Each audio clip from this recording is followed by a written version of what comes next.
Começa agora um programa que traz tudo sobre o livro mais lido em todos os tempos. Apresentamos O Som do Livro.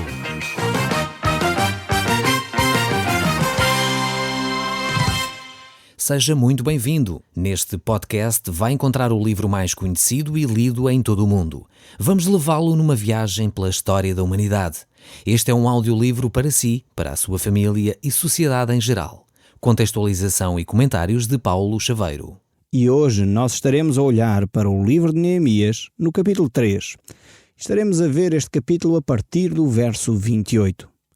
Nós já estudamos um pouco o início deste capítulo e vimos como os muros de Jerusalém começavam a ser trabalhados. Temos aqui enfatizado, realmente no último programa, as portas desta cidade, as portas da cidade de Jerusalém, como elas foram construídas e o significado de cada uma delas. Existiam 10 portas em Jerusalém e nós fomos falando acerca dos seus significados. Nós hoje vamos ver este livro a partir do capítulo 3, como eu já disse, do verso 28. E eu gostaria então de abrir a Bíblia lá. E se você tiver uma Bíblia à mão, poderá então acompanhar a nossa leitura destes textos da Palavra de Deus. Diz assim este verso: os sacerdotes encarregaram-se da parte após das portas do cavalo, cada um fazendo a parte imediatamente oposta à sua casa. Esta aqui era realmente a 8ª porta que foi mencionada. Nós falámos no último capítulo acerca realmente da Porta das Águas, vimos como elas foram edificadas e vimos como esta última porta estava intimamente ligada. É uma porta muito importante porque ela nos fala acerca da Palavra de Deus, esta Porta das Águas. É realmente um símbolo da Palavra viva de Deus. A água, ela nos purifica, ela nos lava, mas também ela nos mata a sede. Então é realmente fundamental nós olharmos para essa porta e vermos como Deus utiliza essa imagem para falar connosco também. Assim como a sua própria palavra, ela nos purifica e nos ajuda realmente a ficar limpos, como diz o salmista: como purificará o jovem o seu caminho, observando a tua palavra. E realmente é esta palavra de Deus que nos purifica, ao mesmo tempo é ela que nos mata a sede espiritual. Quando você ou eu estamos realmente em baixo, desanimados, não sei se você gosta de olhar para a palavra de Deus. Se você não tem esse hábito, eu gostaria de desafiá-lo a experimentar isso. Num dia em que você talvez está mais desanimado, mais desencorajado, pegue na Bíblia. Mas você se calhar está-me agora a dizer: mas Paulo, eu não sei utilizar a Bíblia, como é que eu vou pegar na Bíblia? É relativamente simples. Eu gostaria de sugerir que você pegasse na Bíblia a partir do Novo Testamento. A Bíblia está dividida em duas grandes partes, o Velho Testamento e o Novo Testamento. E eu gostaria então que você pegasse nessa segunda parte. Ou então, uma outra forma de você pegar nas Escrituras é ler o livro dos Salmos. Você vai ao índice e lá na Bíblia vai encontrar então o livro dos Salmos. Esse livro certamente é um livro de grande encorajamento para aqueles que estão desanimados. É por isso que a palavra de Deus é tão fundamental para a nossa vida. O próprio Senhor Jesus Cristo, quando esteve no nosso meio, na sua grande oração sacerdotal, no capítulo 17 do Evangelho de São João, ele disse: Pai, santifica-os na verdade. A tua palavra é a verdade. Então nós podemos perceber como a palavra de Deus é tão fundamental para a nossa vida. Mesmo Jesus, quando estava a falar com aquela mulher samaritana junto ao poço, não sei se você está lembrado deste episódio, no Evangelho de São João, no capítulo 4, Jesus disse: quem beber desta água tornará a ter sede, porém aquele que beber da água que eu lhe der, nunca mais terá sede. Pelo contrário, a água que eu lhe der será nele uma fonte a jorrar para a vida eterna. Então vemos aqui a importância desta comunhão com Deus. Vemos que esta água que Deus nos concede torna-se numa fonte de vida para cada um de nós. E ainda no mesmo Evangelho, no capítulo 8, no verso 37 e 39, ele diz: Nos últimos dias, o grande dia da festa, levantou-se então Jesus e exclamou, e esta grande afirmação de Jesus: se alguém tem sede, venha a mim e beba. Quem crê em mim, como diz as Escrituras, do seu interior fluirão rios de água viva.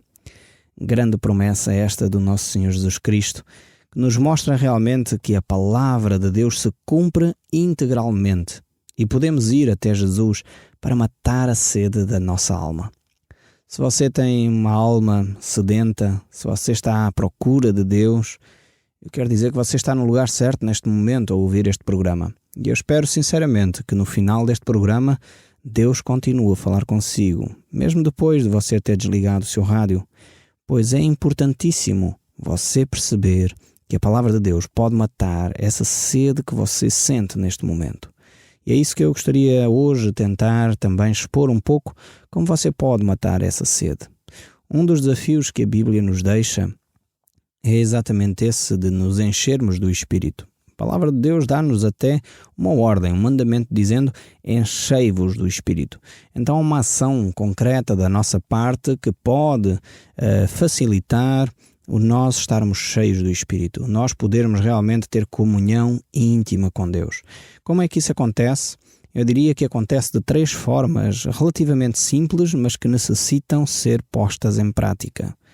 3 formas são elas: a oração, a leitura da Bíblia e o estar congregado numa comunidade onde a Bíblia é ensinada. Várias pessoas nos têm escrito a perguntar: eu gostaria de começar a frequentar uma igreja. E qual a igreja certa? Essa é uma pergunta extremamente importante e uma pergunta que eu sei que vários ouvintes têm feito e que merece uma resposta adequada da minha parte. Eu quero dizer que a igreja adequada para você frequentar é aquela igreja onde a palavra de Deus é ensinada na sua totalidade. Eu quero repetir porque eu sei que esta pergunta tem sido feita várias vezes. É a igreja onde a palavra de Deus é ensinada na sua totalidade. Eu quero dizer também que não há igrejas perfeitas. Provavelmente você que me pergunta que igreja é que eu devo frequentar, está à espera que eu diga vá à igreja A, B ou C. Eu não posso fazer isso. Eu continuo a recomendar: visite a igreja que ensina a palavra de Deus mais próxima da sua casa, pois certamente aí você vai ser enriquecido. Por outro lado, eu quero dizer que não há igrejas perfeitas. Talvez você vai encontrar dificuldades na comunidade onde está. Você talvez vai ouvir pessoas dizerem que ali aconteceu isto ou aquilo. Eu quero dizer que a igreja é constituída por pessoas que são santas, mas que ainda continuam a pecar. Pessoas que realmente buscam fazer a vontade de Deus, mas que ainda pecam. Assim como você e eu, continuamos a cometer erros, muitas vezes a magoar pessoas, muitas vezes a dizer coisas que não devíamos, e na realidade as igrejas são constituídas por este tipo de pessoas. Por outro lado, é importante nós entendermos que essas mesmas pessoas buscam a vontade de Deus, procuram cada dia melhorar, e este é o grande desafio nas comunidades. Deus mostra claramente que não há igrejas perfeitas. Todos nós falhamos e basta cada um de nós entrar numa igreja para que ela, mesmo que fosse perfeita, deixasse de o ser, pois nós somos imperfeitos. A grande diferença, e uma igreja que realmente deve ser uma igreja que você permanece e visita, é aquela que reconhece os seus erros. É aquela que confessa o seu pecado. É aquela que é capaz de ser humilde o suficiente para entender aquilo que Deus tem para lhe dizer e obedecer. Agora, esta é uma questão extremamente delicada, eu sei, porque às vezes nós achamos que determinados comportamentos não deveriam estar presentes numa comunidade cristã. E é verdade. Há coisas que nós realmente não deveríamos permitir, e é por isso mesmo que Deus colocou as lideranças nas igrejas para que elas possam ajudar os cristãos a viver uma vida santa, como só Deus é santo. E este é o desafio para a igreja cristã, é viver de acordo com a palavra de Deus. Então, talvez você tenha amigos ou pessoas conhecidas que frequentam igrejas e às vezes têm uma vida que até é reprovada pela sociedade. Eu quero dizer que se a sociedade reprova determinados atos, quanto mais os cristãos o deveriam fazer. Há coisas realmente que cristãos não deveriam praticar. Há coisas que a igreja tem a responsabilidade até de ajudar esses cristãos a viver dentro dos padrões de Deus. Isso, por vezes, provoca que haja disciplina, haja uma forma de ajudar esses cristãos a viver dentro dos padrões de Deus. Então, se você está interessado em conhecer mais a Deus, se está interessado em ter este relacionamento que acabei de descrever, um relacionamento onde a sede da sua alma é realmente tratada, é cuidada, então começa a orar a Deus, começa a ler a Bíblia diariamente e começa a frequentar uma comunidade cristã perto da sua casa. Vamos então voltar aqui ao texto bíblico, aquilo que nos traz cá hoje, que é realmente este texto de Neemias, capítulo 3, o verso 28. E diz então, vamos voltar a lê-lo, e diz: os sacerdotes encarregaram-se da parte após a porta do cavalo, cada um fazendo a parte imediatamente oposta à sua casa. Caro amigo, isto mostra ou lembra-nos a referência que encontramos no livro de Zacarias, no capítulo 1, no verso 8, onde fala acerca de um cavalo vermelho, e diz lá o texto bíblico: tive de noite uma visão, e eis um homem montado num cavalo vermelho. Estava parado entre as morteiras, e havia um vale profundo. Através dele se achavam cavalos vermelhos, baios e brancos. E ainda o livro de Apocalipse também nos fala acerca de determinados cavalos. É interessante que a Bíblia faz referência a estes animais com alguma frequência. E diz assim o livro de Apocalipse, capítulo 6, o verso 4. E saiu o outro cavalo vermelho, e o seu cavaleiro foi-lhe dado tirar a paz da terra, para que os homens se matassem uns aos outros. Também lhe foi dado uma grande espada. Este cavalo aqui é símbolo de guerra, e é isso que eu gostaria de salientar. É interessante ver que quando Jesus estava no nosso meio, na sua primeira vinda, ele entrou em Jerusalém não montado num cavalo, mas montado num pequeno jumento. Este pequeno animal era símbolo também de realeza, mas símbolo de um rei que está em paz e não de um rei que está em guerra. Enquanto o cavalo era considerado um animal para combate, o rei utilizava normalmente para sair à guerra, o jumento era um animal utilizado em tempos de paz. E por isso mesmo o texto bíblico nos mostra que Jesus Cristo entrou na cidade de Jerusalém montado num jumentinho, porque ele realmente vinha em paz. É interessante ainda notarmos aquilo que diz o livro de Efésios, no capítulo 4, no verso 1 a 3. Rogo-vos, pois eu, prisioneiro no Senhor, e isto é o apóstolo Paulo que fala, que andeis de modo digno da vocação a que fostes chamados, com toda a humildade, mansidão, com longanimidade, suportando-vos uns aos outros em amor, esforçando-vos diligentemente para preservar a unidade no espírito, no vínculo da paz. Vemos que esta é a vocação dos cristãos. Este é o chamado que cada um de nós tem quando nos tornamos cristãos. É um chamado para a humildade, é um chamado para a mansidão, é um chamado para a paciência. Longanimidade tem a ver com esse conceito da paciência. E é um chamado para suportar. Aqui eu gosto desta palavra, suportar, porque no português às vezes dá para dois lados, não é? Eu gosto de brincar com esta expressão aqui. Suportar aqui não é aturar, suportar é cuidar aqui neste texto bíblico. Portanto, suportando-vos uns aos outros e não aturando-vos uns aos outros. Às vezes há cristãos que pensam que têm que aturar os outros, mas não é isso que o texto bíblico está a dizer. Aqui é suportar no sentido de encorajar, cuidar, levar o outro irmão em amor. E depois diz ainda, esforçando-vos diligentemente por preservar a unidade no vínculo da paz, a unidade no espírito. Então aqui há um desafio que Deus te lança a ti e a mim, que é preservar a paz. E isto exige esforço diligente, não é um esforço qualquer. Algumas vezes as pessoas pensam que a paz pode ser mantida sem qualquer tensão ou sem qualquer dificuldade. E mesmo a paz entre irmãos, entre cristãos, a Bíblia diz que é um esforço diligente para preservar essa unidade. Então temos que vigiar, temos que pedir a Deus sabedoria, temos que desenvolver em nós estas virtudes que acabamos de falar, a humildade, a mansidão, a longanimidade, este amor, e depois então um esforço conjunto, um esforço diligente, cuidado, para preservar realmente esta unidade no espírito. E então é um desafio que Deus nos deixa. Talvez você está a viver um momento de tensão, talvez você está a dizer que, enfim, não me sinto satisfeito na comunidade onde eu estou, alguma coisa que me desagrada. Eu quero dizer, se é uma comunidade onde a palavra de Deus é ensinada na sua totalidade, você deve permanecer lá, mesmo a meio das tensões. Agora, deve se esforçar diligentemente para preservar a unidade no espírito. E deve exercitar o amor, deve suportar os irmãos que realmente estão em dificuldade, deve ser esse elemento de encorajamento. Então eu quero deixar estas palavras de uma forma clara, pois vários ouvintes me têm escrito a perguntar que igreja eu devo frequentar. Qual é a igreja certa? Eu quero dizer que a igreja certa é aquela onde a palavra de Deus é ensinada. Se você está a frequentar uma igreja onde realmente a palavra de Deus não é ensinada, falam de outras coisas, falam se calhar de referências e palestras de outras pessoas que não da palavra de Deus, quer dizer que provavelmente essa igreja, se calhar nem deveria ter o nome de igreja. Então é importante que o que se segue é seguir aquilo que a palavra de Deus ensina. Esta é a grande marca de uma comunidade cristã, de uma comunidade que segue a Cristo e quer obedecer a toda a sua vontade.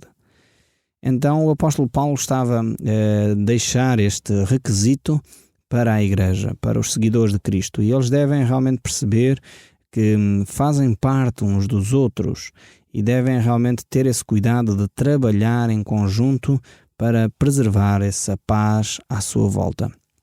Nesta mesma carta, o apóstolo Paulo, no capítulo 6, ele nos desafia a manter atentos àquilo que nos rodeia.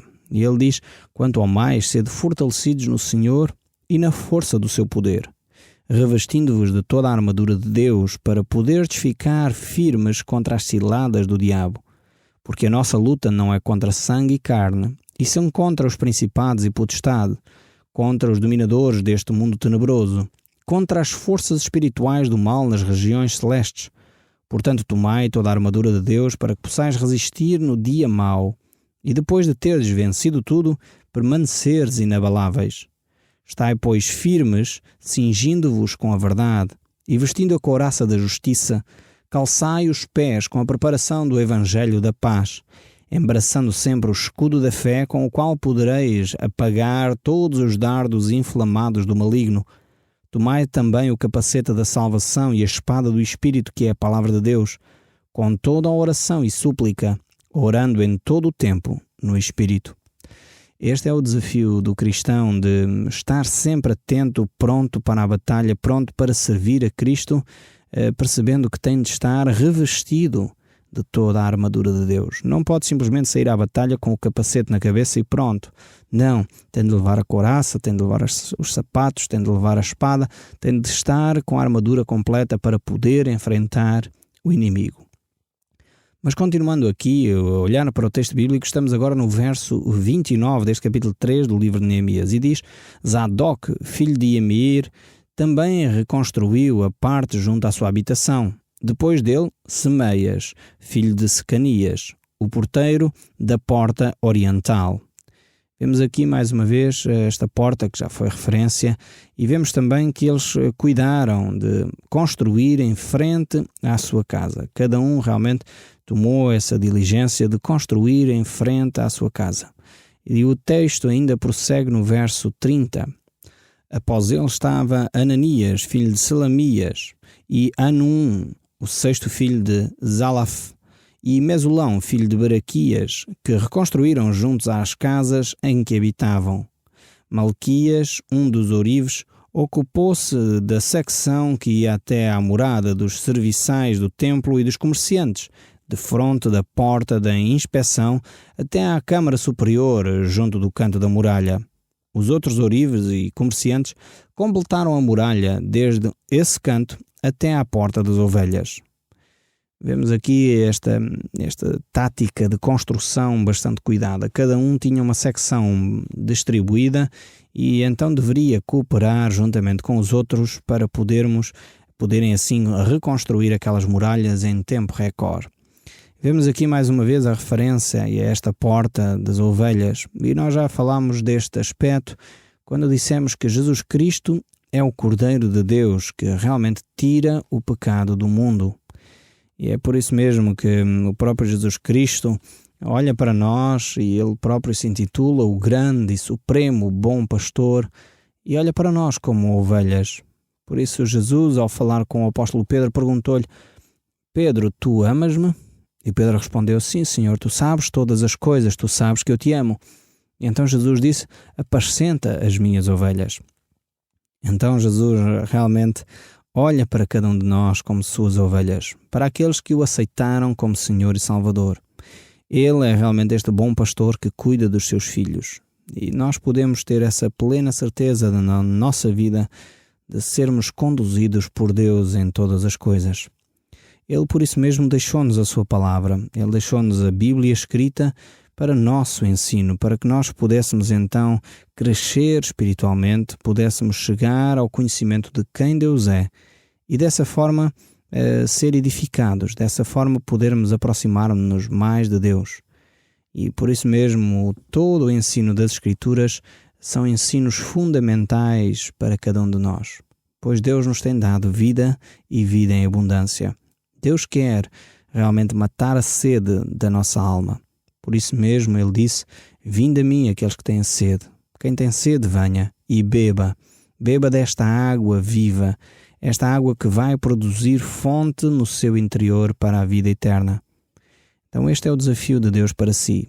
Se você realmente deseja matar essa sede neste momento, peça numa oração breve a Deus: Senhor, entra na minha vida. Eu confesso o meu pecado e quero abandonar esse pecado.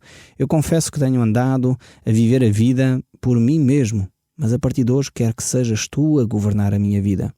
Por isso eu quero começar a ler a Bíblia e quero começar também a frequentar uma comunidade perto da minha casa. Mostra-me qual é essa comunidade.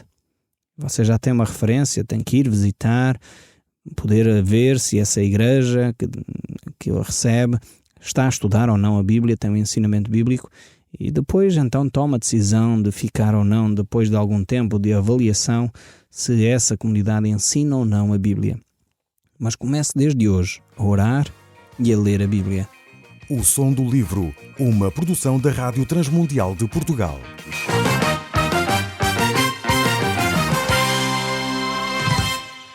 RTM. Conhece todos os nossos programas em rtmportugal.org. Uma produção da Rádio Transmundial de Portugal.